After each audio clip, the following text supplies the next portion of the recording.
Hey everybody, Thomas G here, and here's the backstory on this one. I got a dispatcher in my truck company in Vegas, and he likes to retool aircraft, and he's worked on refurbing Corsair. Look at this beauty, number 29. The Corsair, one of the most popular fighter planes of World War II, developed and built for the U.S. Navy. The F-4U entered service in 1942 and was deployed mainly in the Pacific Theater. Its enormous power and agility made the F-4U Corsair one of the most dreaded fighter planes. Further variants of the Corsair were built until 1953 and served in the role of a fighter bomber. We're going to take this sucker up and take a look at the Hoover Dam from near Boulder City, Nevada. Let's check this out. So this is the challenge in Aerofly FS4. It's the Boulder City. Discover the Hoover Dam. Click on it. It's going to tell you a little bit here. Here's the route. We're taking off Boulder City runway 9er. Looks like Boulder City Muni, KBVU, or BLD. I guess it's either. Yeah, and it's going to be visibility 20 kilometers, 0 or 1 kilometer, 5 minutes. It's a 5-minute flight. Fly northeast from Boulder City to Muni to find the large Hoover Dam at the border of Nevada and Arizona. Yeah, so you just take off and you're almost at the canyon. This is the Colorado River Canyon, and Hoover Dam is obviously the spot that dams it up. This is the why am I drawing a blank? The reservoir. Oh my gosh, we go there every time we go out to Vegas. Yeah, it's the oh my gosh, not Hoover Dam, but the Lake Mead. My goodness, jeez, Lake Mead. I was watching recently Animagraphs. I guess I'll put a link in there. It's showing how to build the Hoover Dam. Check that video out. How they build the Hoover Dam. It's insane. They built it in the 30s. This Lake Mead is the largest natural reservoir, freshwater reservoir on Earth, I think, and it represents about 2 years. If you just plugged off the Colorado River, it's what the river builds up in 2 years. So let's check this out and see what it looks like inside. Alright, so here we are inside the Corsair, and as you can see, everything, this is what it looks like. This is what we're used to if you're seeing some of the combat flight simulator stuff we've done, Pacific Theater, Matt and I, years back. This is what the warbird looks like. We're going to get to take it up here in Boulder City. I'm just checking the controls here, messing around with some of the stuff here. Look, this is a bomb switch over here. Arm that, and we'll just turn that off. Okay, I think we're about ready to take off. So as you can tell, there's no gun sight in front of us here. Hold on a second. Let me reach down and get so I can point at stuff. Right here is normally where you have the gun sight. We're gonna keep that going, and we're throttling up. Our throttle's on the left right here. Gotta keep it pointed down the runway. Here's our airspeed. If we're looking in front, right here, about 100 knots. We can pull off around 120 knots. We're really cruising, but I want to make sure we get good airspeed. Now we're up. I'm gonna want to throw the gear up. There it is, the gear latch over here. And I'm gonna want to get the flaps as well. Just pull the flaps up, and now we're gonna head out to the west, or to the east, I'm sorry. And here you can see golf course here in Boulder City, Nevada. Boulder City, Las Vegas is back out that way. But yeah, it's tight in this canopy here. But yeah, Boulder City was initially, I think, built to house the crew that worked on building the dam. And as you can see, off our sides here, going on out, you have a lot of electrical lines. This dam provides power to I think they said like 6 million people a year can be powered on this dam. And then the water, obviously, the Colorado River flows through. The water is diverted, as I mentioned. It's about 2 years worth of river flow, and it supplies water for Las Vegas, Phoenix, Los Angeles, San Diego, amongst other cities. So it's a pretty large city, so this is a huge source of natural water. We're going to coast over the tops of these mountains here, about 500 feet above the peaks, and you can start to see the dam just over our cowl there. It's a long cowl here in the Corsair. Let me take another view here. Let's see real quick. Here it is over the ring. There's us inside, moving the controls, and we're coming up on the dam, and you can see it down there. The bridge that goes over, it's a highway going down towards Kingman. But there's the Hoover Dam as a model in Aerofly FS4, and there's a little bit of a an area there where you're supposed to stop your boat. So we had to turn around when I went out with the family.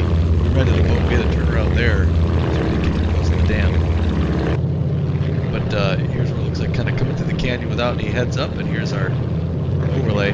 Back in the cockpit here, as you can see as it opens up, I know we took a houseboat before too. We also came back here, parked the houseboat for a while, got out on that little sand area, but it's just dry desert out here. But we're going to do some maneuvers while we're here as well, because we're in an aerobatic aircraft, and we're going to do a few things. I'm going to work on the mixture and the prop pitch of the mixture, and get the throttle up to just the right level that we can start. Here's the flap. Here's the flap that can push up and down. I'm gunning it here because we're going to do a Cuban 8, as best I can tell what a Cuban 8 is. But yeah, we spent a whole day out on this lake. Grab the stick here, pitch down a little bit, get some more airspeed. But you can get a pontoon boat here and spend a whole day out on Lake Mead. I highly recommend it. And now I'm going to pull up into the Cuban 8. I'm trying to keep, as I look out on the horizon, I'm trying to keep flat. Look over my head, it's not quite flat, and then the Cuban 8 comes down a little bit, somewhere between level and the loop.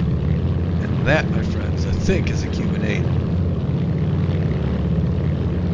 We're going to now make a turn out to the right. We'll make this a sharp turn. Basically, a sharp turn is something you would do in combat if you had to. This kind of shows how easy this plane behaves. Here we're doing, well, that's our airspeed. That can't be right, almost 0. No, we got to be doing more over 200 knots. So normally you'd be, if you had somebody coming on here and making a right turn, and also you start to see traces from the canopy, you could flip it left like this and head back the other way to try and throw them off. But one of the things that I like to do most, instead of doing a flip, because they're trying to turn inside you, they're about to get inside you, and now instead of flipping, you go around this way and tip it up that way, and it kind of throws them a little bit, so they're not quite able to figure that out. Now I'm going to pull it up here. We're going to do the Immelman. So I'm going to gain a little altitude. We're going to lose some airspeed. Now we're down to nearly 120 knots. Closing in on 110. You can see our rate of climb here. We're even. I'm going to turn it over, pull the throttle back. As you can see, we're coming straight down. Get the horizon ahead of us. At the lowest part of our altitude, we're leveling off here just over 2,000 feet. That's above sea level. I don't know, above the, I think we're about here 1,000 feet up here. Now I'm coming up, and we will do a barrel roll to the left.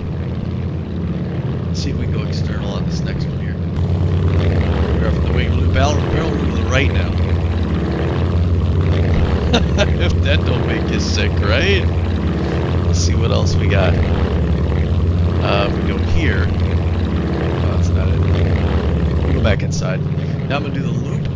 As you can see, we're doing it for the fans out there at the port, the pier. And we're just gonna do a basic loop.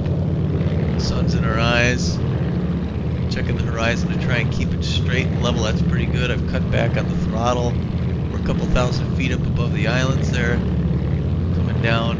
I think we did that in good order. We could have been a little higher for that, but just giving a show to the people here. Now off here is the sort of the port at Lake Mead, and that's where you can rent like a pontoon. We rented them out here. There's a shop back there, and you get them and you kind of go out. But people also who live in Vegas also have boats out here.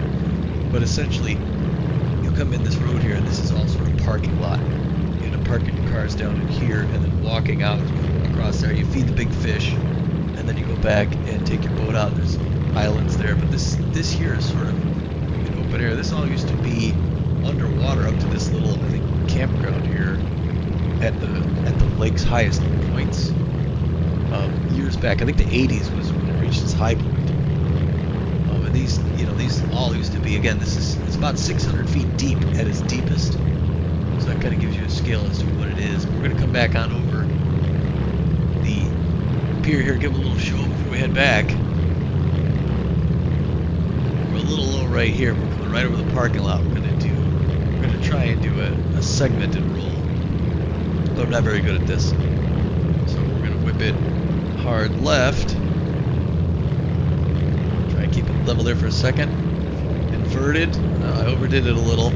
Right, still overdid it some more. Well, anyway, just kind of buzz them there. They like that. And then we'll get back around here and get back out. Yeah, so no, anyway, the lake, the high point, you can't really see it here, but along the sides here, there's bleaching because the water level's gone down.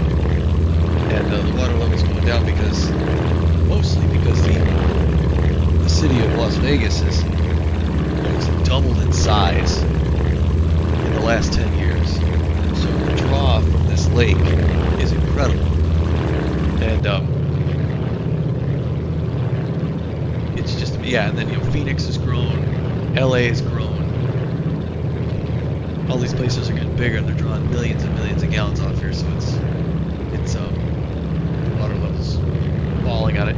You've got the intake towers there, that's where the water goes in and powers things. And you got the spillways off to the side here. There's a road that comes around on this bridge, and if you want to take a tour, there's sort of a station in there, and you go down, take a tour down into the dam. And again, I'll put the link for animagraphs, how it's built. It's just insanely amazing. And again, that highway, you're coming out of here, you come off the gift shop area, and you drive on out, and that road's going to take you on out to Boulder City. So we're coming out over the mountains, just east of Boulder here. And Boulder City's a good-sized town. It's not big, but it's basically a, you know, I don't know if I'd say a suburb. I guess a suburb of Las Vegas. We're going to slow down now. I'm pulling the throttle back. Right now we're doing 260 knots. It looks like we're going pretty darn fast. Manifold pressure's at 20 or 3,500 feet, 3,600 feet. The airport's right off here. We're going to get over the town, but I'll slow us down so that we can lower our flaps and such. And again, Boulder City right here. That main road comes back in, brings you through here. You can see it's a good-sized town, good place to live. And Vegas is right back over the hills there. So Las Vegas, you can sort of see it in the background. It's about that far away. So you're driving through the desert. It's about a 10-mile or maybe 5-mile run through the desert before you get to Henderson. And then Henderson's on the other side of the slope there, and then down into Vegas. But Boulder City, nice looking town. You can see obviously there's a lot of industry and such here. You know, a lot of warehousing and stuff. So I think that's what the people who live in Boulder are generally doing. Airport off our left wing. Golf course. A lot of good golf apparently here. It looks like there's 2 courses here in Boulder City, so if you want to come to golf. I'm going to fly back to Las Vegas in the 172. But here we're slowing down again. I'm about to 120. I'm going to bring the flaps down shortly, I believe. So I got wind that there's an aircraft that took off, and he's turning right across me. But we're going to bring the flaps down. We brought them down just a little bit. We brought them down 1 notch. I'm still trying to slow down. We're at 130 knots. And yeah, out over here, you can see there's another golf course right off the right wing here. But this is a stretch that's kind of through the desert. And you're sort of on your own until you get such sort of a sharp turn there and you come out over. Henderson's right off here. Henderson Executive back there too. So we're going to make our turn out here. There's some traffic on the highway. We got a little bit more flap going on. We're going to make a left base for 09er. I think we got good airspeed going down. I think I just dropped my gear. I believe it should show the lights when it comes fully down. I'm not sure. I'm not as versed with the controls here, but I'm just watching my airspeed goals. So I got 120 knots, and I'm going to give it full flap right about here. So I got to give it a little more throttle because it's starting to pitch up a bit. And I've got a stall warning here. I'm supposed to test that before we take off, but now I'm at 100 knots, and that seems to be a pretty good approach. I got a guy on departure right there going the opposite direction. It's going to be a slow wind. Coming in over the high voltage power lines, we're over them by a good 200 feet. Not an issue. Short final for 9er. Everything looks good. 100 knots, 2,300 feet. There's our manifold pressure, 1,500. little high on the poppy, bring it down a bit here. Center, there we go, that's a good lineup. I'm going for that touchdown marker right there. And when I cross this little road, I'm going to pull the throttle back. We're going to coast in. And I got to pull up so that I get some ground effect. That was a pretty good landing. For a guy who's never flown a Corsair before, whoa, I got to be careful on the brakes. I'm pulling back on the stick to drop the tail. But I think that worked pretty good. I think my friend's going to be happy that I didn't ruin his aircraft. But she flies like a dream with new parts, huh? Alright, I'm going to bring my flaps up. We got guys taking off on that other shorter runway. 27. I'll take my flaps up right here. See as I pick them up all the way. And now we're going to taxi back. I parked my 172 there like yesterday, so we're just going to pull up in front of this. Looks like a King Air. Make sure there's nobody on 27 here. So we don't run anybody. There's the guy that just took off right up there. Let's see, that's right eye, that's left eye. Just for my reference of pointing. Alright, yeah, that looks like a King Air 350. I'm going to follow the line here. Get outside. Coming to stop, and there we are. The other side, we'll shut the engine down. And there you go, folks. That's us. Thanks for watching. Catch us next time. We'll get you back in Phoenix. Bye now.